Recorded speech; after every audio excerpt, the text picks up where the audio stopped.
सबसे पहले हम इसकी दो तीन स्टेटमेंट्स देखते हैं। पहली स्टेटमेंट है every group is isomorphic to a subgroup of symmetric group.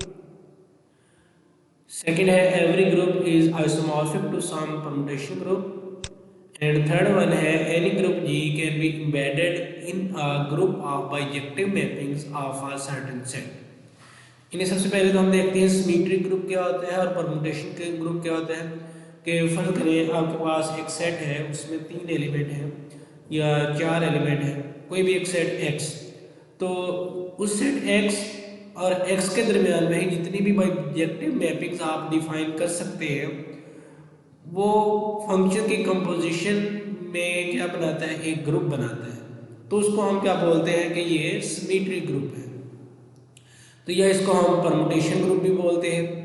और यहाँ पे देखिए इस डेफिनेशन लिखा ग्रुप ऑफ बाइजेक्टिव मैपिंग, यानी बेसिकली जो बाइजेक्टिव मैपिंग का ग्रुप होता है वही परमुटेशन ग्रुप होता है। तो हमने क्या शो करवाना है कि एक ग्रुप G है और ग्रुप G के अंदर ही बाइजेक्टिव मैपिंग की एक कलेक्शन है। तो जो बाइजेक्टिव मैपिंग की कलेक्शन और G के दरमियान में हमने बाइजेक्टिव होमोमॉर्फिज्म शो करवाना है।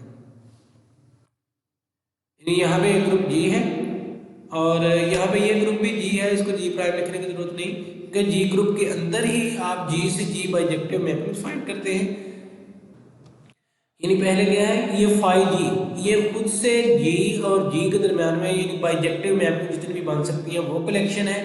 फिर हम ग्रुप G और इस फाई G के दरमियान में एक फंक्शन डिफाइन करते हैं। ये यहाँ पे लिखा भी हुआ, ये फाई G क्या है, सेट ऑफ बाइजेक्टिव मैपिंग है। यानी ये बाइजेक्टिव मैपिंग कौन सी होगी, ग्रुप G और G के दरमियान में, यानी over the same group G होगी। तो इसको हमने स्टेप वाइज मैंने इसको प्रूव किया है। तो फर्स्ट स्टेप में देखें, first of all we shall find a set of bijective function which would be candidate to be isomorphic with group G। यानी सबसे पहले हमने ये वाली कलेक्शन, यानी ये फाई G बाइजेक्टिव मैपिंग, ये बाइजेक्टिव मैपिंग की कलेक्शन है, सबसे पहले हमने ये फाइंड करनी है और फिर G और फाई G के दरमियान में बाइजेक्टिव होमोमॉर्फिज्म फाइंड करना है। तो यहाँ पे क्या है कि सबसे पहले फिर फंक्शन डिफाइन किया phi G from G into G side है कि आप ये फाई G यानी फाई एक फंक्शन है और G उसके सबस्क्रिप्ट में लिखा हुआ है। यानी जैसे ग्रुप में 10 एलिमेंट हैं तो हर एलिमेंट के नाम से क्या होगा, एक फंक्शन होगा, यानी आइडेंटिटी के नाम से होगा G1 G2 G3 up to so on G9 तक। यानी इस तरह 10 फंक्शन होंगे G और G के दरमियान में, और क्या होंगे, वो बाइजेक्टिव होंगे। तो यहाँ पे जनरल सिर्फ एक लिख लिया स्मॉल G के, और इसमें इनपुट जो भी देंगे वो जो भी एलिमेंट होगा उसके साथ मल्टीप्लाई हो जाएगा। फर्ज करें यहाँ पे अगर G की जगह ए स्केयर लिखा होता और आप इनपुट में यहाँ पे फर्ज करें आप इनपुट में भी आप ए लिखते हैं तो ए स्केयर ए से मल्टीप्लाई होकर ए क्यूब आंसर आया था, इस तरह करते हैं। ये फर्ज करें यहाँ पे 2 लिखा हुआ है, यानी ग्रुप में है 1 से लेकर 10 तक एलिमेंट 1 2 3 4 5, हो सकता है ग्रुप ना हो, वैसे मैं कह रहा हूँ। ये identity a square a cube ये ले लें, identity a square up to so on A9 तक ले लें, यानी एक साइक्लिक ग्रुप है। तो उसमें जब हम ए पुट करेंगे यानी ए के नाम से एक फंक्शन बनेगा, उसमें आपने आइडेंटिटी भी पुट करनी है, ए भी पुट करना है, ए स्केयर भी पुट करना है, वो सारे पॉसिबल आंसर है। तो ये कहने जो भी फंक्शन होगा, जिस एलिमेंट के नाम से फंक्शन होगा वो एलिमेंट तमाम बाकी एलिमेंट से इस तरह मल्टीप्लाई होकर एक सेट बनाएगा। तो इस तरह ये फंक्शन काम करता है। तो पहले तो हमें इसको बाइजेक्टिव शो करवाना है, तो उसके लिए हम इसको वेल डिफाइंड 1 1 और ऑन टू शो करवाएंगे। तो सबसे पहले यानी स्टेप 2 में क्या है कि हमने फाई G को बाइजेक्टिव शो करवाना है, यानी फाई यहाँ पे स्मॉल G लिख लें, कैपिटल G हम बाद में बना लेंगे।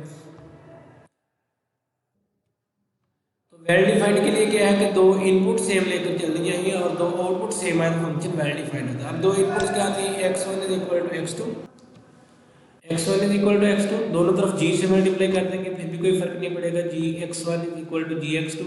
और ये gx1 का आंसर आता है जब आप फाई G में x1 लिखते हैं, क्योंकि वो दोनों एलिमेंट्स की यहाँ से प्रोडक्ट करता है और यहाँ से भी इस तरह प्रोडक्ट करता है जो हमने फाई फंक्शन डिफाइन किया है। तो ये gx2 के है जब आप फाई G में x2 पुट करेंगे।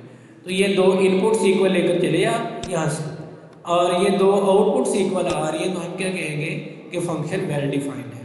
अब हम इसको 1 1 शो करवाएंगे, let phi G of x1 is equal to phi G of x2, यानी 1 1 इसी का उल्टा होता है कि वो आप 2 आउटपुट सेम लेकर चले, 2 इनपुट सेम बन जाए। अब फंक्शन काम कैसे करता है, G को x1 के साथ मल्टीप्लाई करेगा और यहाँ से G को x2 के साथ, यानी gx1 is equal to gx2। तो कैंसिलेशन लॉ से जी कैंसिल होगा, तो x1 is equal to x2। तो दो आउटपुट सेम लेकर चले थे, ये आपके पास इनपुट है, तो जो आपका फाइनली आंसर आ रहा है उसमें दो इनपुट्स इक्वल आ रहे हैं, तो फंक्शन क्या है 1 1।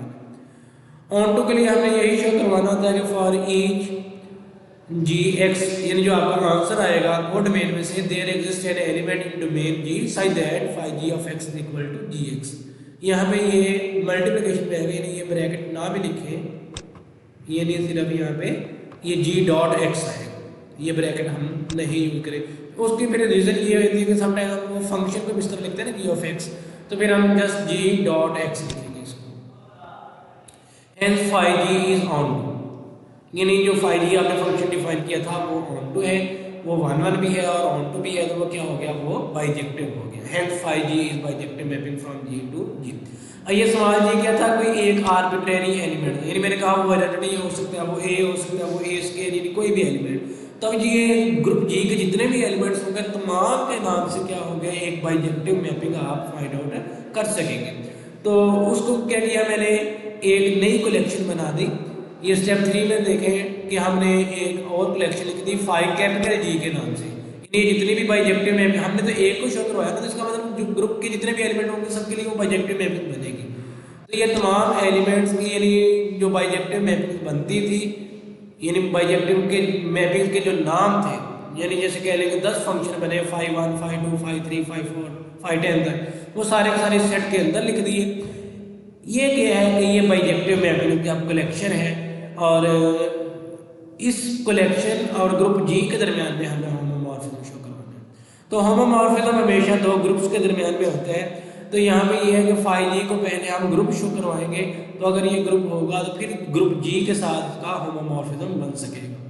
Now we have to show that phi G is a group under the binary operation of functional composition, क्योंकि ये फंक्शन है तो अब यहाँ पे इसका बाइनरी ऑपरेशन क्या होगा, वो फंक्शनल कंपोजिशन या फंक्शन की जो हम कंपोजिशन करते हैं वो वाला होगा। We know that composition of bijective function and inverse of bijective functions are also bijective, यानी जब कंपोजिशन करनी है तो वो भी बाइजेक्टिव होता है, इनवर्स फंक्शन जो होता है वो भी बाइजेक्टिव, यानी इसमें कंपोजिशन करने से जो फंक्शन बनेंगे वो भी इसमें पड़े हुए हैं, और जो इनवर्स हैं हर फंक्शन के इनवर्स भी इसी में पड़े हुए हैं।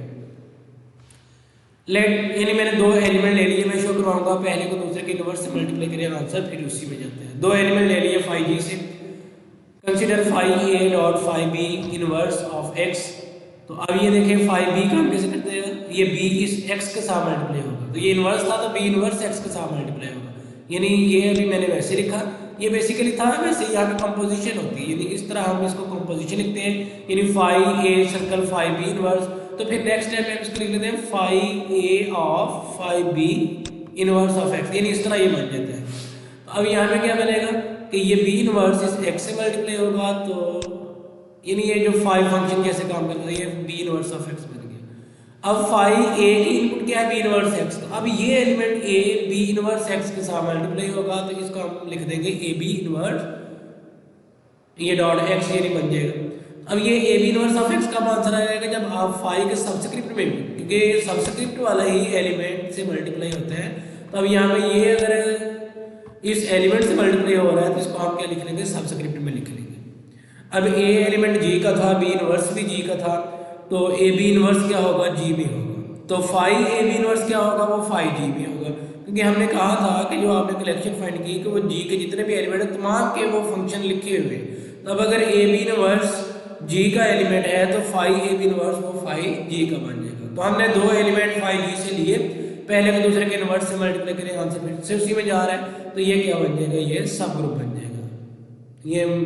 ये क्लियर भी किया कि ए बी इनवर्स जी में बिलोंग करते हैं, ए बी इनवर्स की प्रोडक्ट भी जी में होगी और ये एलिमेंट भी फाई जी में बिलोंग करेंगे। Which shows that phi G is group, ये सब ग्रुप है, ये जी का ग्रुप सब ग्रुप बनेगा, क्योंकि जो फाई जी है ना वो जी के अंदर ही एक कलेक्शन है बाइजेक्टिव मैपिंग्स की। जब उसके अंदर कलेक्शन होगी तो जाहिर है उसका सबसेट है, तो उसके ऊपर हमने सब ग्रुप क्राइटेरिया लगा दिया और वो क्या बन गया, सब ग्रुप बन गया जी का। अब फाई जी हमारे पास क्या बन गया, सब ग्रुप बन गया। तो अब हम जी और फाई जी के दरमियान में एक फंक्शन डिफाइन करेंगे जो बाइजेक्टिव भी हो और होमोमॉर्फिज्म भी हो। Step 4 isomorphism between G and phi G. Define a mapping, अब नया फंक्शन डिफाइन कर लिया psi from G into phi G, इन जो शुरू में मैंने फिगर बनाई थी कि एक हमारे पास ग्रुप जी होगा और दूसरा ग्रुप भी जी के अंदर एक कलेक्शन होगी, यानी सब कलेक्शन होगी जी के अंदर ही। तो हमने वो जी और उस सब कलेक्शन के दरमियान में एक बाइजेक्टिव मैपिंग वो डिफाइन करवानी थी। तो अब यहाँ पे मैंने साई, यानी ये अगर आपका जी है और